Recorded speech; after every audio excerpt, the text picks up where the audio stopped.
এই দেখো দোকানে একজন এসছে সুদ নিতে, হলো সুদের পয়সা পাবে, এই মাসিমা সুদের পয়সা পাবে, এই জন্য রেখেছিল ব্যাঙ্ক অ্যাকাউন্টে। আমি হয়তো ফেলতে লেট করেছি বলে ও সুদ হিসাব করে নিয়েছে, ঠিক আছে। প্রত্যেক মাসে ও সুদ নেবে, ঠিক আছে ঠিক আছে, ওর চিন্তা ভাবনা ঠিক আছে।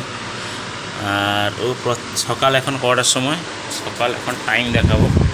কালকে রাত্রে বৃষ্টি হয়েছিল, দেখো জল জমে আছে রাস্তাতে, এই দেখো টাইম দেখো, সকাল 6:30টার সময় এসেছিলো, ঠিক আছে।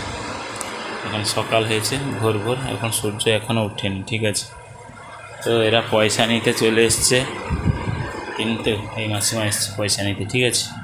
তো আমি যার কাছে পাবো তারা কি তাহলে কীরকম দেওয়া উচিত, তাদের কীরকম আমার করা উচিত, সকালে উঠে তাহলে ছুটে যাওয়া উচিত, ঠিক আছে। এই দেখো মাসিমা পয়সা, যাই হোক বয়স্ক লোক, তারা ইনকাম নেই, ওর একটা আশা আছে যদি থাকে, যদি দেয় লোক কিছু পার্সেন্টেজ তো পাবে না। দেখো অথচ আমি তার ব্যাংকিং নাম করে নিয়েছি, নাকি ওর কাছে ইন্টারেস্টের কথা বলে নিয়েছি, দেখো। কিন্তু ওর ফ্যামিলিতে আমি পাবো প্রায়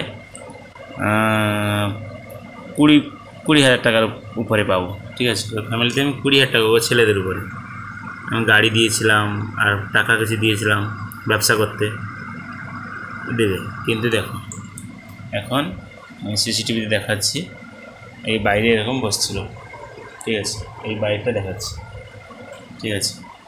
তো দেখো আমি যখন পয়সা পাবো আমার কীরকম কী থাকতে পারে, একটা বয়স্ক লোক, তার একটা পয়সা আশা আছে, তো ও এসে বসে গেছে সকালে সকালে আমার বাড়িতে। তো ভাবতে পারছো তো পয়সা কীরকম তুলতে হয়, ঠিক আছে। এটা 2 নম্বর ক্যামেরাটা দেখাচ্ছি, ঠিক আছে।